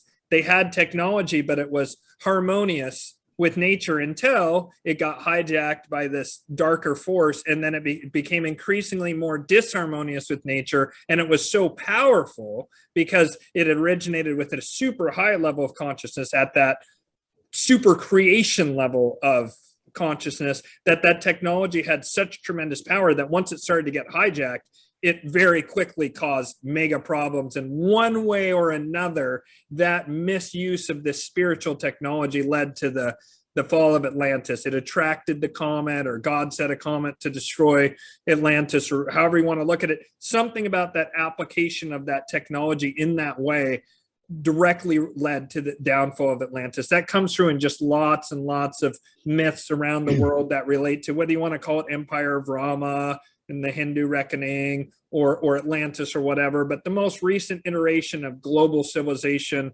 during the last ice age prior to our current global civilization. So that's my first question about technology. and then actually, you know what? Go ahead and answer that, and then I'll ask the walk-in question. The second question. I will. All right. Well, the question is, what is technology? Firstly, it's the utilization in some ways of electromagnetic energy, which is what we all are made up of. It's just how are we utilizing that? Are we doing it at a cost to the wider balance of reality in the ecosystem? Or are we doing it in harmony with it? That's the most fundamental question. And being electromagnetic beings ourselves, are we including ourselves as aspects of technology? Well, yes, because our consciousness is capable of creating realities through the mind, and quantum mechanics as well. This stuff comes in. You know, matter is built, the mind is the matrix of matter. So when we think of advanced civilizations like Atlantis, well, we don't know exactly how they were utilizing technology.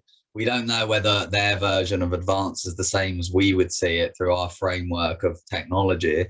We look at ancient structures and you know, the wonders of the world, like the pyramids of Giza and Stonehenge, and we wonder, well, how were these actually conjured into manifestation? Well, a good theory is that it wasn't done through traditional technology at all. It was done through our minds. We created it. That's what masonry really is. True masonry, the ability to architect physical reality through the mind.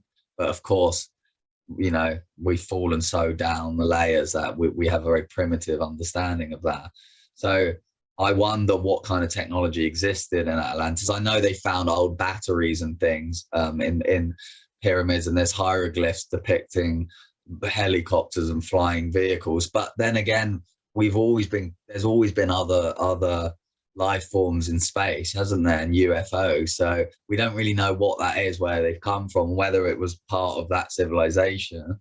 But I just think that old civilization, Atlantis, as much as it was horrible what happened, it was almost destined in the grand creative experiment, because we weren't quite ready to harmonize fully the masculine feminine principle. So there was still an excess of one or the other. Probably, I'm not going to claim which one's which, but just take, for example, over masculine consciousness might create great order and structure, because that's what the masculine's good at. It might utilize technologies, but is that in alignment with our true organic, like embodied feminine essence connected to spirit? Well, maybe not. So if that's the case, then in comes the hijacking. And there's the lesson, a painful lesson. So this time round, post Ice Age, the rebirth of civilization back into primitive layers again. Well, we're taught it was primitive, but maybe there's old aspects of that civilization that survived. But whatever, we fell into amnesia, because look at us, we don't have a bloody clue about our history. And we're now having to learn again, but we have all the memory embedded within us, within our DNA. It just needs to be reactivated. And hopefully this time now, we won't make the same mistakes. We'll be very cautious to let in other, you know, powers that are looking to exploit and serve themselves. So I think there was a vulnerability in the power that these old civilizations had, but a true spiritual vulnerability of living in peace and harmony, in this non-expectancy for something to come in and hijack control. And then it just happened, and it was this huge thing where they manipulated and interbred with humans, and all of this stuff, the Anunnaki being involved, more Luciferian there. And now we're starting to put the pieces together finally, and recognizing the solution lies with us. And once we've gone through this cycle and reclaimed consciousness, then hopefully there's no need to fall anymore back into these lower domains of consciousness again, because we're more aware. Awesome. Does that answer the question? So yeah, just quickly about the technology thing.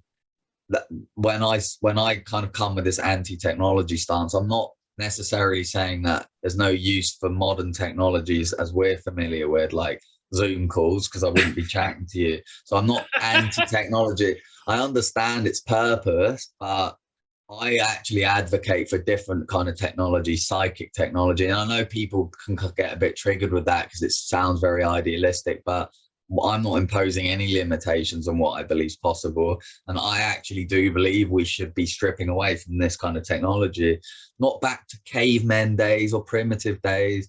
You see a lot of people say that, oh, what are you want to go back to the dark ages? Or no, I'm not claiming that at all. I'm claiming that we start to reconnect to the true technology and utilize that to connect across the quantum field and birth new realities. But that's going to take time. And in the meantime, I respect that we're going to have to use technology as a tool to assist us to clean up our own mess. And that might take a few decades, a few centuries even, who knows, as we enter the new age of Aquarius and out of the Kali Yuga. There's no point putting a time frame on it. It will happen when it needs to happen. So right. I will use these tools with a mindfulness of how, whether they're controlling me or whether I'm in control. And so I want to just respond to something you said, and then I'll ask my question. When I say that the Kali Yuga is coming to an end in 2025, and I do believe that for what it's worth, there is actually a 300-year period as the yugas transition to where it's always been marked. You can go back and look, and we don't have a lot of records before the Kali Yugas, but we do have a bit of a record as we transitioned from the Bronze Age or the Dwarpa Yuga into the descending Kali Yuga.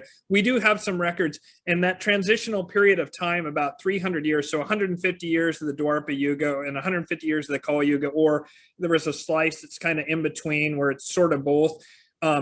Those are always marked by a lot of chaos because it's a phase transition. Whenever you have a phase transition of any kind, there's going to be chaos. Yeah. So when I say 2020, right, like a butterfly in a chrysalis, it looks like chaos because the caterpillar turns to goop and then reforms, right? So we're sort of in that chrysalis stage and will be for a while. However, there is going to be a stark difference between post 2025, mid 2025 sometime, and prior to that, because you'll see a very rapid descent, and even I believe like a waterfall event shortly thereafter, to where the current Molochian, whatever, satanic in terms of the great adversary system, like goes down in one way or another. It's going to be a kind of thing.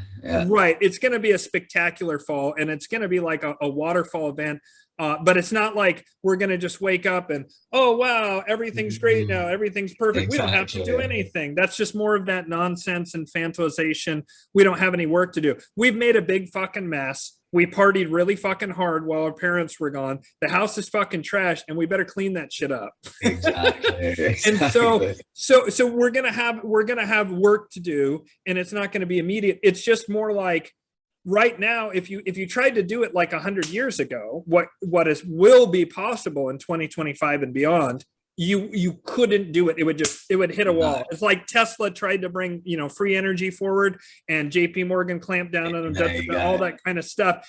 It simply, the United States appeared, and it's like, hey, liberty and all this kind of stuff. And, very quickly, Rothschild came in and burned down Washington, D.C. in 1812. And then, all the different things happened, and eventually got hijacked with the Fed and all this kind of stuff. And, not that the U.S. was perfect at its foundation, but if you look at the United States at its foundation compared to the British Empire system, it was a dramatic improvment. And I would even, the Constitution was a step up from the legal system, the whatever, can't remember the name for the English common law.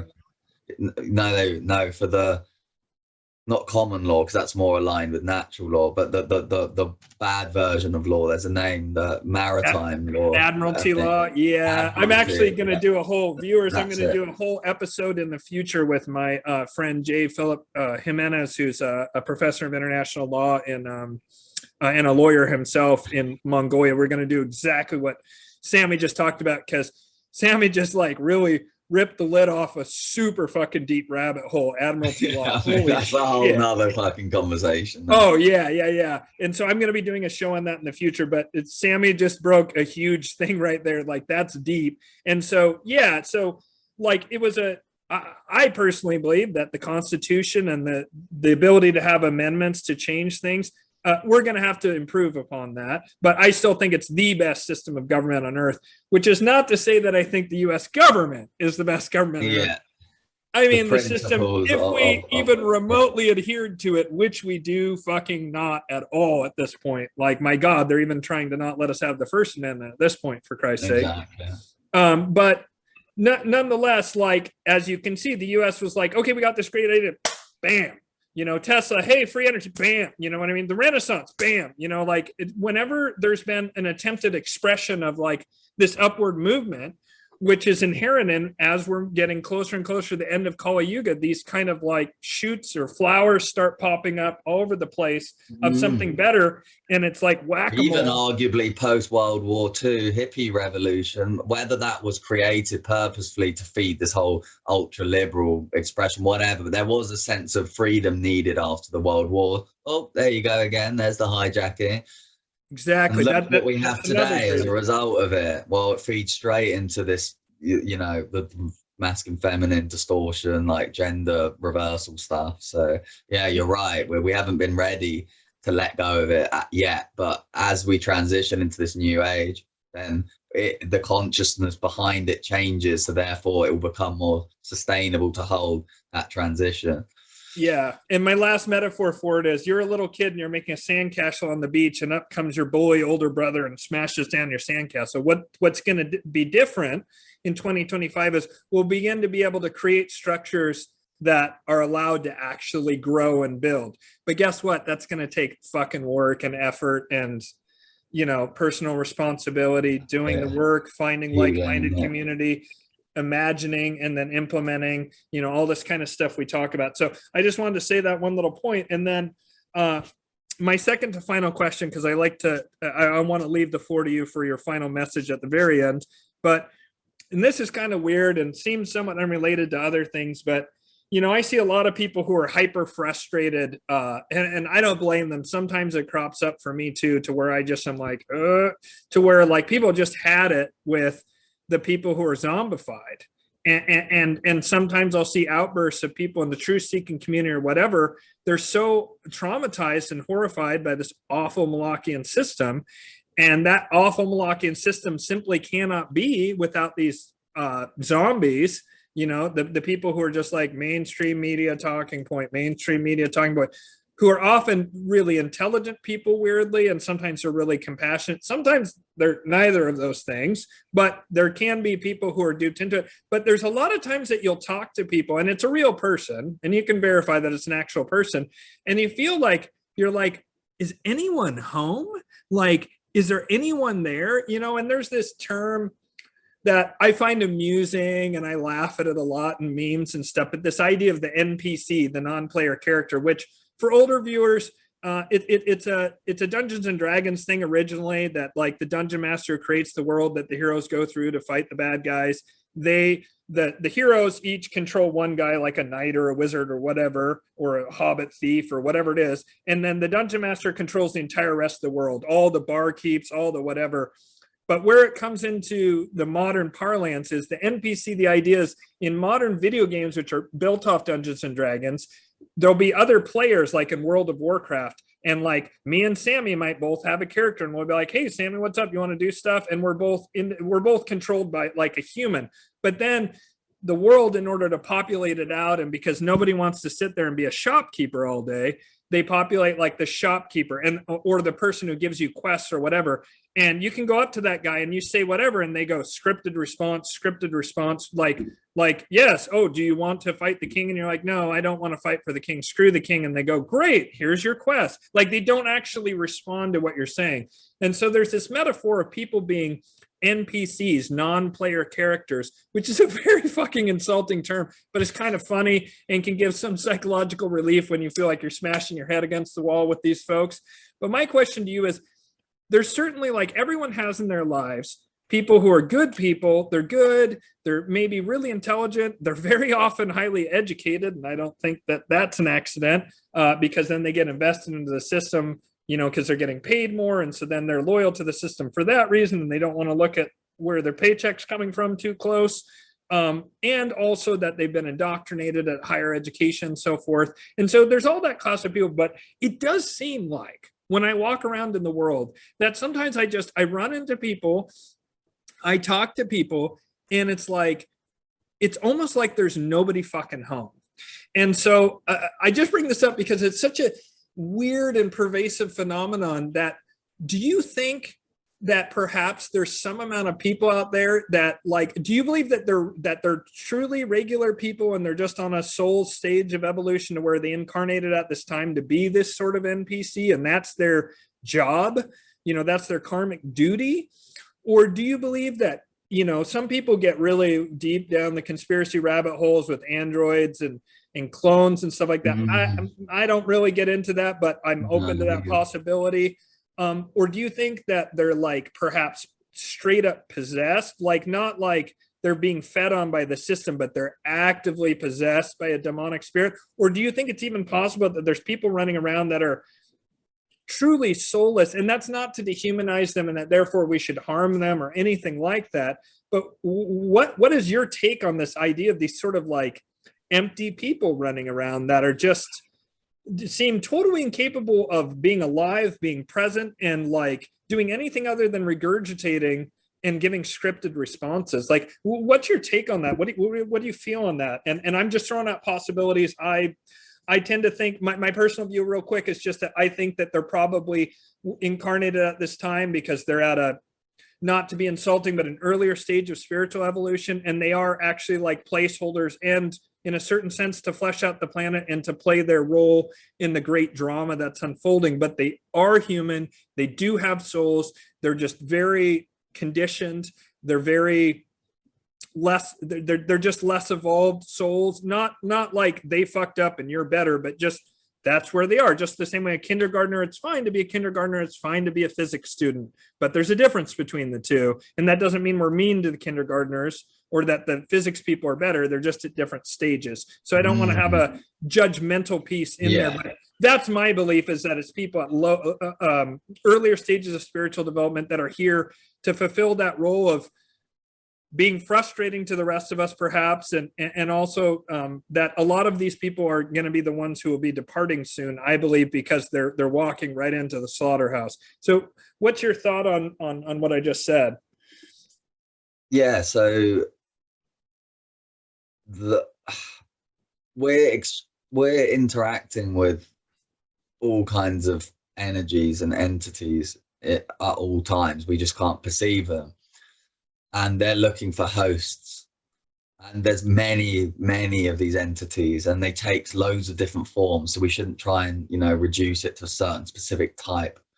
But just imagine they're there and they're this energy that's responding to frequency. So when we're fragmented, most likely in previous lifetimes, or we incarnate at a kind of lower level, again, not to be judgmental, as above so below, we're all helping each other here, then these entities find their way into our vessel to varying degrees, depending on the level of fragmentation and disconnection from spirit and source and the masculine feminine, right?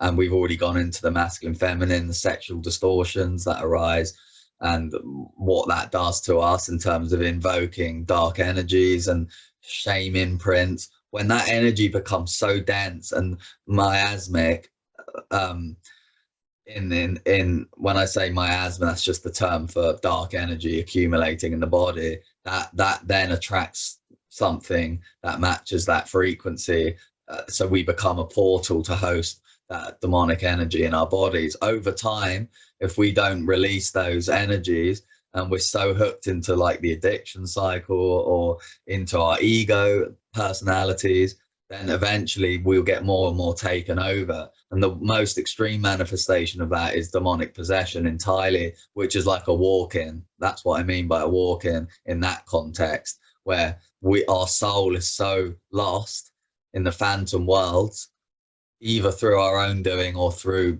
something else, or both. It's normally both from a higher level, but it's not about blaming anyone.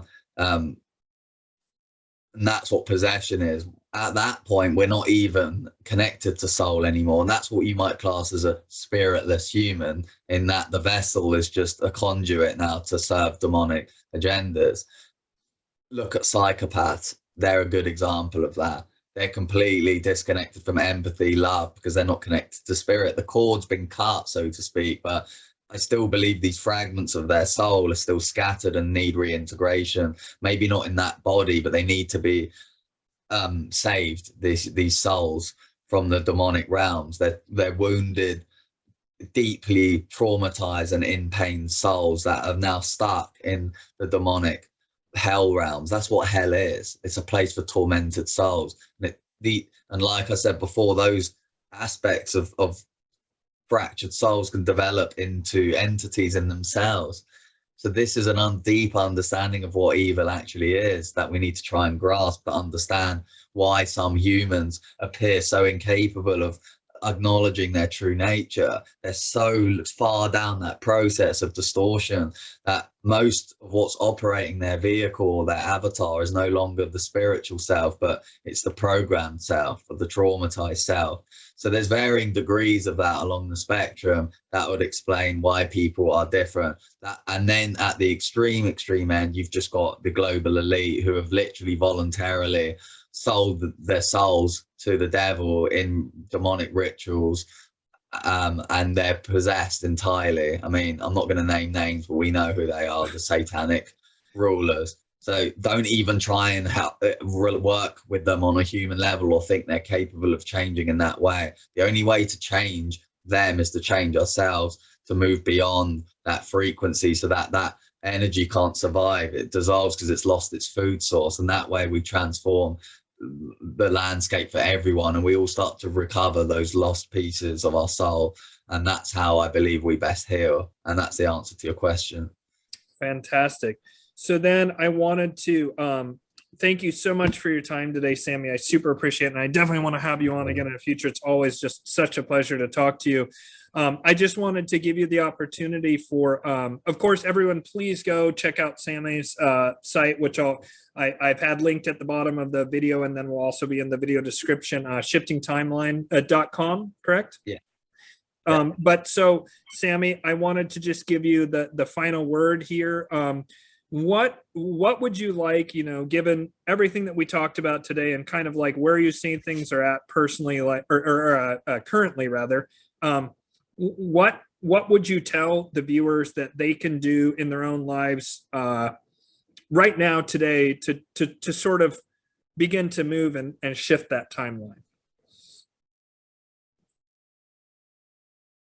Strip away the false layers of identity, the conditioned personas that we're still clinging on to out of fear, and recognize that they don't represent our authentic self, and start healing from the pain and understanding the origins of the pain by looking at our childhood conflicts with honesty, looking at our behaviors honestly, and finding the connection between the two, and recognizing that we are operating, we're projecting our pain into the world, and it's contributing to this reality that we're experiencing. So we have to find the courage to go back within ourselves and feel into the pain literally in our bodies, especially the sacral trauma, the sexual trauma, recover the memories, recover the shadow material, shine a light onto it to help it transform into higher consciousness. And the only way to do that is through self-honesty and recalling memories that might not feel comfortable, that we've suppressed as a protective mechanism. And we're ready to do that. If you're watching this, you're ready to do that. So we have to trust and know that by doing that, we are actually contributing to helping the collective in the best way we can, and helping ourselves. But there's no shortcut to that or way of bypassing that process. We have to go through. The best way out is always through. And we have to understand that every emotion is valid in the consciousness spectrum, right down to the lowest levels of shame and guilt. We have to look at them and understand it from a place of non-judgment, and release the blame for ourselves for experiencing that, and understand the lessons. And then as we graduate up each layer of transmutation of that emotional energy, we start to unlock a deeper connection back to source, and then we open that intuitive guidance to lead us where we need to go next on the journey. And then it's all open to divine creativity from there. No point predicting the future. Just as long as you're anchoring that self-belief and trust, you'll be guided to create and birth whatever is necessary to step into a new paradigm.